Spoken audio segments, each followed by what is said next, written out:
மீன ராசிக்கு புத்தாண்டு எப்படி இருக்குன்றது நண்பர்களே. எல்லா ராசியும் சொல்லி முடிச்சுட்டு கடைசி ராசியாக வரும்போது எல்லா ராசிக்கும் எல்லாத்தையும் சொல்லிவிடுவாங்க. மீன ராசிக்கு மட்டும் சொச்சம் இருப்பாங்க நண்பர்களே.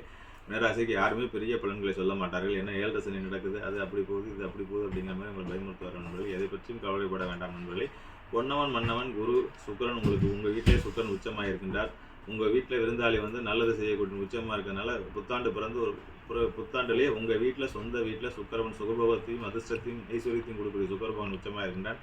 அதேமாதிரி குரு பகவான் வந்து பார்த்தீர்கள் என்றால் 3ஆம் இடத்துலேருந்து 4ஆம் இடத்துக்கு போகின்றார்.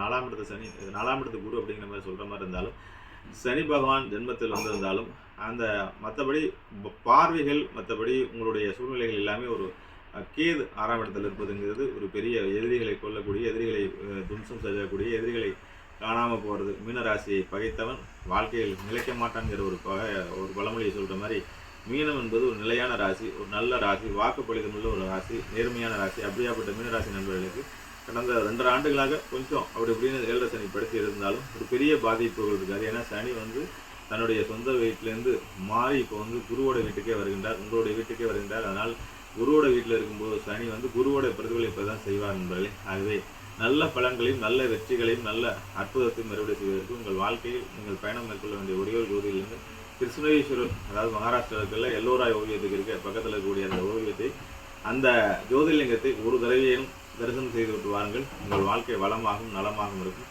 அற்புதம் நிறைந்ததாகவும் ஆனந்தம் நிறைந்ததாகவும் இருப்பதற்காக உங்கள் வாழ்க்கையில் குலதெய்வ வழிபாட்டை மேற்கொள்ளும் நண்பர்களை. வெள்ளிக்கிழமை தோறும் ஆஞ்சநேய பெருமாள் வழிபாட்டை மேற்கொள்ளுங்கள்.